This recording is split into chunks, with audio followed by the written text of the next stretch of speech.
Puji Tuhan, Shalom, selamat siang teman-teman, Bapak Ibu, Saudara-saudari yang dikasihi oleh Tuhan kita Yesus Kristus. Dan siapapun yang menonton video saya ini kembali berjumpa dengan saya di channel Perianto Zamarsi. Dan saya mengucapkan salam cinta damai. Ya, teman-temanku semua, ya kita tentunya sangat memahami kalau undang-undang di negara kita yang kita cintai ini menjamin tentang kebebasan untuk beragama dan juga menjalankan ibadah sesuai dengan keyakinan agama masing-masing. Tapi lagi-lagi terjadi pelarangan ibadah yang dialami oleh saudara-saudari kita umat Kristiani. Dan sebab itu saya mengajak kita terlebih dahulu untuk review ya bagaimana peristiwa pelarangan ibadah ini. Dan kita lihat bersama, ini dia videonya. Jangan ada yang namanya mampir-mampir di sini. Pokoknya saya nggak mau ada kumpul-kumpul sini. Saya bubarin. Enak aja kamu menghargai saya, kamu itu. Saya menghargai kamu semua. Ini gila-gila hormat. Kamunya mana? Pelajaran apa kamu? Katanya mahasiswa. Apaan kamu? Kamu punya gereja, pergi ke gereja. Saya punya masjid, pergi ke masjid. Begitu, masing-masing sehormati. Enak kali kamu pada. Ya dah kamu. Ini lo ngontrak. Ini di mana? Ngontrak nggak? Nah, ini. Kontrakin mana? Adik saya. Kamu Nah, ini kontrakin juga mana? disuruh pulang Kamu kontrakin teman-teman. mana? Udah balik. Pulang. Udah ya, balik. Udah balik. Ayo. Orang urusan sama adek udah balik. Balik. Bosan, balik lo. Balik. Udah pulang, balik. Pulang, udah pulang. Bang, lo kalau itu Anton. lo bisa drive sono. Ini orang pulang. Hah? Udah. Itu balik. Udah balik. Balik. Masing-masing ke kontrakan. Iya, Bu Badlu udah di depan. Apa urusannya di sini? Memang ini yang kesatu. Balik. Injek kepala saya berarti. Ngeri memang ya. Aku orang kasar. Tapi kayak preman. Gak ada sopan-sopannya loh. Mau diusir lu goblok. Merasa paling dihargai ya. Tapi dia malah gak menghargai orang lain juga. Nih. Gak ngerti. Ya balik lu dah, balik lu. Ya motor lu. Ya, bawa lu dah. Gantian, usir aja nanti tuh kos pintu Nah, tengah tuh. tuh, cewek tuh. Usir aja. Enak aja bikin kebaktian. Ada gereja di sini, di gereja masing-masing. Tenang. Ya udah. Oke. Cewek ya itu mah ya. Ini kan. Ini. Islam. Ngadain tugas Bapak. Sudah. Nah, ini dia, coba lihat teman-teman ya. Ini ribut. Sampai ada yang mencerit-cerit. Berdarah-darah dia. Nah, itu kan ada darah-darahnya. Nah, pisaunya. Dia pakai pisau. Iya. Pas teman saya ngadain ibadah doa Maria. Terus RT ngomong. Saya PRT namanya siapa? namanya Diding. Lu nggak ngargain gue jadi RT di sini. Udah gue bilangin kagak boleh ibadah di sini. Kalau lu mau ibadah ke gereja sono. Kalian berani tidak menghargai saya sebagai RT di sini.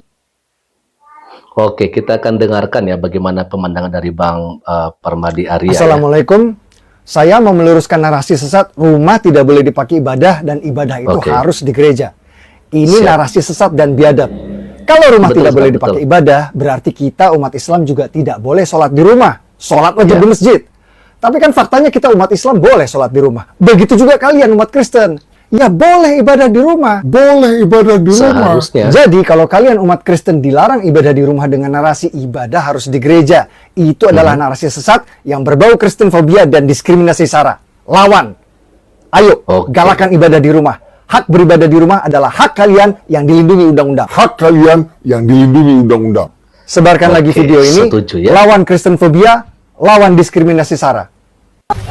Hari Oke. ini telah terjadi tindakan pidana 170 KUHP pengeroyokan junto pasal 351 atau 351 junto pasal 170 pengeroyokan. Ini terjadi karena ada provokasi dari oknum RT atau mantan RT yang berada di wilayah Umpam Victor ya, Umpam Babakan Setu di Tangerang Selatan. Ini terjadi provokasi terhadap mahasiswa-mahasiswi yang sedang melakukan ibadah umat Kristen. Lalu terjadilah pemukulan bahkan pembacokan yang hari ini kami laporkan, dan dengan korban Aurelia Cheryl Cica Remarsa Al-Islami. Jadi beliau-beliau ini sedang melaksanakan ibadah rosario, lalu dapat sejumlah provokasi ya. Ada dalam video nanti saya upload, dan akhirnya terjadi pembacokan dan penganiayaan. Misalnya saya dia ada berdarah ya, ada luka ringan dan luka berat. Korban satu lagi sampai saat ini belum bisa kita hubungi karena beliau trauma. Beliau dari Bogor. Iya. Beliau dari Jonggol, laki-laki umat Islam. Di Jonggol. Dia dari Jonggol ingin membantu adik-adik cewek ini memisahkan karena ini dikeroyok oleh orang-orang tempat. Namun dia jadi korban juga. Iya. Kepalanya terbelah oleh pisau. Jadi ceritanya. Jangan cerita. Itu luar biasa ya. Waktu pengeroyokan itu saya mengamankan satu orang, dan setelah mengamankan satu orang itu, satu orang yang saya amankan itu dicari sama warganya sendiri. Untuk mungkin nggak terima atau apa, sampai menggedor pintu saya. Di situ saya masih megangin yang saya amankan itu, dan nggak lama yang nggak terima itu 2 orang kakak beradik. Yang Siapa bawa namanya? senjata tajam dengan biasa dipanggil Ikul, kakaknya yang maaf namanya satu. Tangannya buntung loh. Yang adiknya itu bernama Ical. Ikul dan Ical ya? Ya, Ikul dan Ical. Yang menyayat saya itu bernama Ical, yang kenal dan membacok itu bernama Ical. Dan itu semua dia menodongkan pisau ke semua orang. Seperti itu. Termasuk anak Jonggol yang memisahkan kamu Iya. kena juga Berani ya. oleh si Ical ini. Ya, Dan awal mula provokasi dilakukan oleh Pak RT yang pakai peci itu ya. iya, Bapak RT. Pak RT provokasi memanggil warga dengan nada keras. Jadi perlu diketahui bahwa hak-hak masyarakat Indonesia untuk beribadah telah dilindungi oleh Undang-Undang Dasar 45 pasal 28 dan pasal-pasal lainnya. Maka ketika terjadi provokasi dan diskriminasi terhadap agama tertentu, maka ini sangat melanggar pasal 343, pasal 179 yang termasuk dalam undang-undang turunannya. Jadi di sini jangan ada lagi intimidasi dan pelarangan-pelarangan. Memang negara ini kita mau dijadikan negara komunis, orang beribadah dilarang-larang. Jadi artinya di sini kalau Anda melarang, Anda mengaku orang beragama, tapi Anda melarang orang beribadah, berarti Anda adalah orang-orang komunis. Dan lagi kami persaudaraan Timur Raya hari ini telah melaporkan ini. Apa saja? Ya, mungkin satu aja dari saya. Kami minta profesionalisme dari pihak kepolisian untuk menangkap para pelaku yang terlibat dengan kasus ini. Tanpa terkecuali dia mau RT atau sekenapa tidak ada urusan.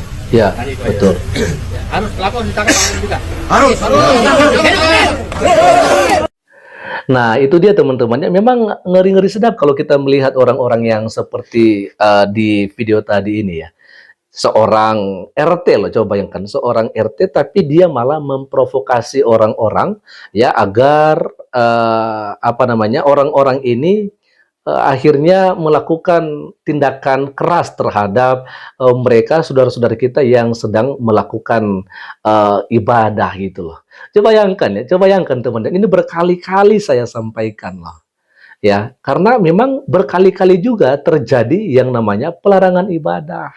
Ya, bagaimana tidak kita ingatkan, bagaimana kita tidak berulang-ulang ya membahas soal ini, tapi kan kejadiannya terus terulang ya. Jadi ayolah teman-teman, kita berpikir ya, siapapun yang menonton video saya ini ya. Jadi yang kita harapkan di sini sebenarnya adalah sebuah tindakan tegas dari pemerintah kita ya, karena kita sebenarnya udah bosan loh. Karena kalau berkali-kali kita mendengarkan ada kecaman ya dari Pak Menteri Agama, kemarin juga saya bagikan ada kecaman dari Wakil Ketua Majelis Permusyawaratan Rakyat, bahkan ada pidato dari seorang Pak Presiden, tapi sepertinya cuman sampai di situ ya. Artinya nggak ada tindakan yang nyata bahwa memang kalau misalnya ada orang-orang yang melakukan hal-hal seperti melarang orang untuk beribadah, bahkan sampai memberhentikan orang lagi beribadah, nah harus ada sanksi, ada hukuman yang dijatuhkan kepada mereka gitu loh. Jadi bukan hanya sekedar ngomong ya, jangan asal bunyi gitu loh. Jadi ya kita sangat sayangkan hal-hal seperti ini, dan saya setuju gitu loh dengan apa yang disampaikan oleh Bang Permadi Arya bahwa kalau orang Kristen dilarang untuk beribadah di rumah sendiri atau dikontrakan, maka seharusnya juga saudara-saudari kita yang melarang ini juga tidak boleh untuk melakukan acara apapun juga di rumah, termasuk kalau ada apa namanya kayak sholat-sholat begitu. Ya kan, tapi buktinya kan banyak juga saudara-saudara kita Muslim ini, dan kita tidak pernah mengganggu mereka karena memang punya hak mereka untuk melakukan acara-acara di rumah mereka selama acara yang mereka lakukan itu bukanlah sebuah kejahatan dan juga tidak merugikan orang lain. Ya, jadi saya pikir tidak semua Muslim teman-teman, hanya orang-orang yang kayak oknum RT tadi itu, dan itu biasanya terjadi karena mereka berpikir bahwa mereka lah yang paling merasa paling berkuasa di Indonesia ini, karena ya mereka mayoritas gitu. Padahal seharusnya tidak begitu. Ya, siapapun yang tinggal di Indonesia ini, apapun agamanya, apapun sukunya, apapun bahasanya, bagaimanapun warna kulitnya, dia tetap mempunyai hak dan kewajiban yang sama, termasuk dalam beribadah. Maka itu sebabnya Pak Presiden, Pak Jokowi, Pak Kapolri, Pak Listio Sigit Prabowo, ayolah tegakkan keadilan di Indonesia ini. Ya, bahkan nantinya tentunya kita juga mengharapkan Pak Prabowo Subianto sebagai presiden terpilih 2024-2029. Bapak mungkin bisa, dan kita doakan Bapak pasti bisa, ya, sehingga nantinya ke depan tidak akan terjadi lagi hal-hal yang seperti ini. Tapi sebelum Bapak, kita harapkan dulu nih dari pemerintahan Pak Jokowi agar kejadian-kejadian seperti ini tidak lagi terulang, dan kalaupun terulang, kalau memang ada ya orang-orang yang masih berpikiran dangkal seperti begitu, maka ayo jatuhkan hukuman berat kepada mereka agar memberikan efek jera kepada yang lain untuk tidak lagi melakukan hal yang sama. Selamat siang, Tuhan Yesus memberkati kita semua. Shalom.